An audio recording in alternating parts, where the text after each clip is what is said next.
Hello everyone, welcome to my channel. My name is Ari, and today we're going to have some more stories about our toxic life. But before we start, it would be so much appreciated if you would subscribe to my channel, like the video, if you enjoy it, and maybe leave a comment down below. These simple clicks would mean a lot to the future of this channel and really reward the effort that I put in every day. And now without further ado, let's go.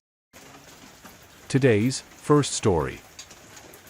In this story, after 8 years of marriage, OP and their wife visit his mother's house, where they encounter the horrible stepfather and his troublemaking son, Lester. Awkward introductions turn into a confrontation when the stepfather and Lester leer at the wife. Later that night, he discovers their wife having an affair with the stepfather, causing a chaotic scene. He, disgusted, leaves with their mother, and both file for divorce. The wife's life worsens as she becomes a prisoner in the stepfather's home. He moves on, prioritizing independence and eventually finding happiness without the cheating spouse or tumultuous stepfamily. Now let's get into the story.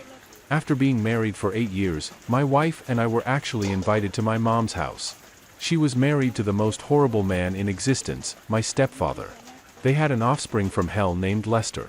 Lester was already 20 by the time we were invited to their house. For the purpose of story flow, I'll sometimes refer to both of them as steps. When I was still living with them, Lester and I never spoke. It was like he saw the goodness in who I was and was allergic to it. All he ever did when we were younger was break stuff or get into trouble and then blame me. He had it out for me from the beginning, and I assumed it was because of who his father was. My stepfather never tried to develop a relationship with me. All he ever did was tell me he was in charge and I needed to fear him. Since Lester was his little minion, he used him as an extension of himself. So it had been a very long time since I saw my own mother and my wife of 8 years. Never met any of my family. On the way there, I warned her that my stepfather and stepbrother were the worst people you'd ever meet, and she shouldn't feel compelled or forced to communicate with them at all. She sincerely listened to my warning, like the good girl she was. I wasn't worried at all about her being unable to handle a little social awkwardness or even some rude comments. She was a good wife, and for all I knew, my steps had changed for the better in the past decade. We arrived safely at their house, which looked exactly the same as when I left. The introductions were awkward. The steps both looked my wife up and down without hiding the fact that they were checking her out. They barely greeted me. My mom was the one attempting to have a normal social gathering. She brought dinner out on the table where we all had to sit across from each other. The men stare at my wife like she was a television show. I asked them to stop staring at her, and that's when some yelling started. My stepdad said that I was the guest here and he could look wherever he wanted. My stepbrother said she deserved better than me, but trying to lessen the magnitude of what he said. Because of my mother's reaction. I don't know how, but my mom recovered from this exchange smoothly. I think I just missed her a lot and longed for this visit to go smoothly and peacefully. Plus, I felt like my wife and I were safe. I certainly didn't expect what was going to happen. Late that night, I woke up in the middle of the night in my sleeping bag on the living room floor. My wife wasn't on the couch anymore. I looked around and checked the bathroom, but still couldn't find her. Now I was groggy and growingly concerned. I didn't like that she was missing. With my terrible steps in the same house, I decided to check my parents' bedroom very quietly, and I only saw my mom sleeping. I checked Lester's room a little less quietly and found the scene of a nightmare. My wife was having intimate with my stepfather. I wish this was just a nightmare, but it was actually happening. My mom ran in to see what was wrong and she saw everything too. She walked straight over to slap the hell out of my stepdad repeatedly. He actually fell over. Then she ran off and slammed the door of the bathroom. I felt so horrible. My mother shouldn't have had to see it, but these bastards didn't even care. Then I looked at my wife and demanded to know why she did this. She just sat on the bed covering her face. She started shaking like she was sobbing, and she looked up with her ugly cry, face to mouth. Sorry. To me, this didn't make any sense at all. The respectable and kind wife I knew was gone. I told my mom to come with me. We packed our stuff and went back to my house, leaving my cheating wife with the steps. My mom lived with me while we both filed for divorce. She was a wreck just as much as I was, but we actually did bond and have good times together for the first time since I was really young. Before I knew it, she was making jokes about us going club hop and together.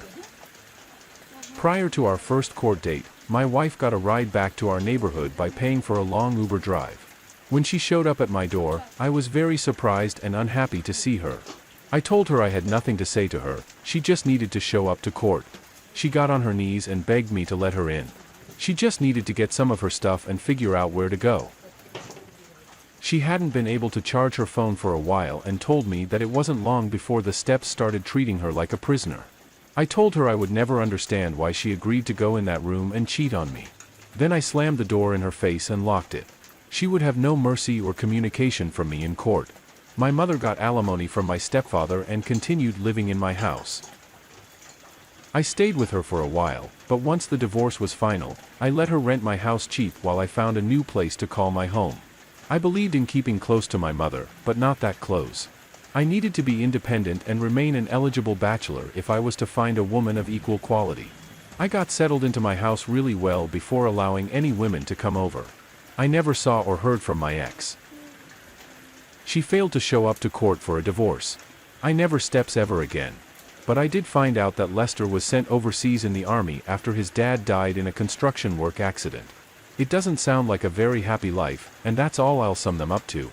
I'm happy with where I ended up after losing my wife of 8 years. I hope my story stops people from, because it causes mass destruction and pain. Hopefully more for the cheater than the victim, though. Here are my thoughts on the situation. I'm sorry that your wife chose to place herself in a situation that led to her infidelity. It's unclear what her thought process was, but it's evident that she received attention from someone else, which suggests they found her attractive. Perhaps she allowed this newfound attention to cloud her judgment, not fully considering the consequences or the emotional impact it would have on you once the truth came to light. It's truly disheartening that she couldn't exercise more self-control and discretion to prevent breaking your heart and ending your marriage.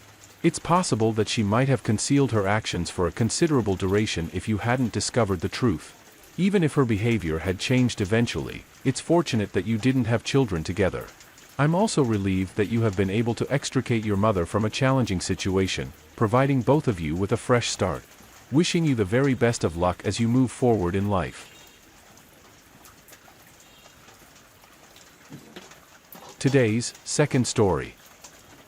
This is a story about a man who met his wife in an online book club, unaware of her battle with stage 4 metastatic cancer. He organized a care package for her, and their friendship grew into a long-distance relationship.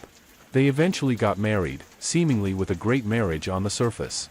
However, their lack of communication and unresolved issues led to a breakdown in their relationship. After a difficult surgery, the wife had an affair during a conference trip, and the husband discovered it accidentally. He confronted her, and they decided to talk, leading to a revelation about their struggles with communication and compatibility. Despite their efforts, they decided to divorce. The husband grapples with feelings of self-blame but seeks support from others who have experienced infidelity. He acknowledges his own flaws but is determined to learn from this experience and trust again in future relationships. The story illustrates the complex dynamics of a marriage and the importance of open communication and addressing underlying issues. Now let's get into the story. I met my wife in an online book club about 10 years ago. At that time, I did not know anything about her besides the books she was reading. Found out that she was going through chemo and radiation for stage 4 metastatic cancer. So I messaged a couple of guys in the group asking if they are willing to send me small gifts so I can organize a care package for her. She received the package in the mail and was so happy, thankful and appreciative. We started to message each other privately, became friends, and eventually it blossomed into a long-distance relationship. I continued to send her letters and small gifts, which she would open after every chemo appointment until she finally went into remission. We lived 1,000 miles apart. I flew to visit her. She flew to visit me. After all the back and forth, she eventually moved to my state. We bought a house together in 2015, got engaged the same year and got married in 2016. On the surface, it was a great marriage. We had one argument in the entire 6 years of marriage. I was making good money, which gave her the opportunity to land her dream job, which she still holds today. We had a great income and no kids, removed the stressor of money and kids out of the marriage, and there is little left to argue about. If we had disagreements, we resolved them within hours or so, we thought. I will expand on this later. In 2020. We sold our house and moved 1,000 miles to live closer to her family. She had a hysterectomy in May 2021 for chronic bleeding. Required 2 units of blood prior to surgery. Because her hemoglobin was critically low, I was fully supportive of her. She took 12 weeks off work to recover. I took 6 weeks off work to care for her. The surgeon cleared her to return to work after 6 weeks, but I was supportive of and encouraged her to take the full 12 weeks off to recover of her. After I returned to work and a week before she was scheduled to work, she flew out of state to see her female friend and coworker. During that stay, she had intimate with another man with whom she was having an emotional affair with for months. I don't know if I was the first person she had a sexual experience with post-surgery, or if it was him. He knew that she was married. How I discovered the cheating was completely by accident. Last weekend she was out of town for a conference. A couple of things which in retrospect had no direct relation to the affair occurred. That gave me a bad feeling in the gut, and I went through her computer. For the first time in our marriage, I saw the explicit texts and photos. I picked her up at the airport, drove her to our house, parked in the driveway, turned to her and said, "Look at me. I know everything. I know that you've been cheating on me. I've seen the photos and text messages. Here's what is going to happen. You're going to go inside and grab your essentials. You can go stay with your parents or friends. The next time you will hear from me will be through my divorce lawyer." She did not deny anything. As she was walking through the house to pick up her belongings, I was walking behind her because it felt like a stranger was walking into my house and going through our belongings.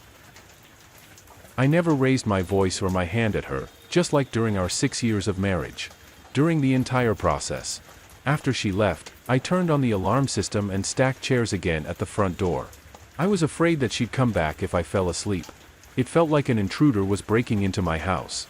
I slept for a total of 50 minutes during those last 24 hours. After she left, my intention was to call a divorce lawyer. The next day, I could not get a day off from work. I texted her to come to the house. The title is in both of our names, so I was not legally allowed to kick her out. Before I left for work, I wanted to make sure that she was not going to do anything crazy in the house alone. We agreed to talk after I returned from work. We talked for 2 days in a row. There was a lot of crying from both of us. What looked like a great marriage on the surface was marred by the lack of communication. For 6 years from both of us, we both avoided conflict and instead chose to bottle in our feelings. We learned more about each other in 2 days than we did over the course of the entire marriage. While she was away on her conference trip, I drove 1.5 hours to help her 90-year-old grandfather get out of bed, provide incontinence care, toilet him, help with breakfast, and give medication. This was the second time in 2 weeks. She texted me about how much she loved me and how she appreciated what I was doing for her grandfather. She claims that she was going to break up with me after returning from the conference. Break up under the guise of falling out of love with me and not mention the infidelity to avoid hurting me. I honestly didn't believe her and had a strong feeling that she'd have continued to string me along. Every single issue could have been resolved if each one of us put in just a little bit more effort. While we shared some common interests, we could not relate to the interests which were most important to each one of us. On the first day, I blamed her entirely. On the following day, I started to blame myself for not being an attentive husband. After working from home all day, all she wanted to do was talk to me after I came home from work. I just wanted peace and silence. After slaving away for 12 hours, she wanted to talk about social and personal issues which were important to her. But I didn't even offer a listening ear because I could not relate to her experience. These are just a couple of examples. There are dozens of others, and I don't claim to have been a perfect husband. I have my faults, but I genuinely tried to make her happy at least as much in ways I could. I found her at the lowest point in her life: abusive previous marriage, cancer, sexual assault, anxiety, depression, seizures, and future alcohol abuse. Excluding the affair, we will be getting divorced at the highest point in her life. She is in cancer remission, abstinent from alcohol for 1.5 years, no seizures for 3+ years. Her anxiety and depression are better controlled. She has a great group of friends and family who live close by, and I'm at my lowest point now. I uprooted my life for her after the move and have no local support. I haven't told my parents because they will be devastated. I'm afraid that the news will send both of them to the hospital because they loved her so much. We are currently living as roommates in our house. We have agreed to make the divorce and transition as smooth as possible for both of us, even if it takes months. She offered for me to keep the house, take the newer car, keep both of our cats, etc. Yesterday we attended a virtual Al-Anon for family meeting therapy for family members of alcoholics. What resonated with me was that family members should not blame themselves for the behavior of alcoholics. I feel like I'm blaming myself for my wife's infidelity when I'm the actual victim here. I'm here for support from others who've gone through similar experiences. I'll need to learn to trust my future partner when the person whom I had complete trust in blindsided me. My first session with infidelity survivors. Anonymous. Is this Saturday? Thank you for letting me vent. Update: I will add this detail for some context and not to excuse or give a legitimate reason for her to cheat. She was my first serious relationship. I had a couple of flings before her, but that did not progress to anything more serious because of a problem I had and while we had a spicy intimate life when we were in a long-distance relationship, once we started living together, the problem returned. At one point early in the relationship, we went many months without having intimate. She begged me to see a doctor, but I kept putting it off. Entirely my fault. I was younger, less mature, and frankly, embarrassed. Eventually, at age 29. I'm 33 now. I got tested and found out I had very low testosterone levels, and I don't know how many years I've lived this way, probably a decade, because I always felt like I had less energy than my peers. I received a T replacement at that time and felt like a new man. We started having intimacy again, but admittedly it was never as good as it was in the long-distance relationship and never lived up to the fantasy we had prior to living together. There were still times when I couldn't stay hard, though they were much less frequent than before. She did say yesterday that while the intimate was less frequent, she did enjoy it when we did have it. What I lacked in one area, I made up for it in another area, giving her oral, which she loved, and vice versa. Recently, I started to feel like my T level were low again, now more mature. I went to get tested and have a follow-up visit next week for results. Again, this is not to minimize her infidelity, but if I talk about her flaws, it's only fair that I mention my own to paint the complete picture. Here are my thoughts on the situation. My goodness, what an astonishing tale. The audacity displayed by her actions, flying out of town to rendezvous with her affair partner after you had dedicated weeks to nursing her back to health following surgery, reveals a complete lack of empathy. It's evident she carries no shame or guilt for her behavior. Kudos to you for issuing her an ultimatum upon her return, making it crystal clear that you won't tolerate such nonsense. Towards the end of your post, I noticed you mentioned how you've been shouldering the blame for what transpired. It's crucial to understand that you are not to blame for your wife's infidelity. Cheaters exhibit selfish behavior, and it has nothing to do with your actions. Based on your account, you provided unwavering care not only to her but also to her grandfather. Her decision to cheat on you cannot be justified. It's essential to break free from that self-blaming mindset to embark on your journey of healing and recovery from this ordeal.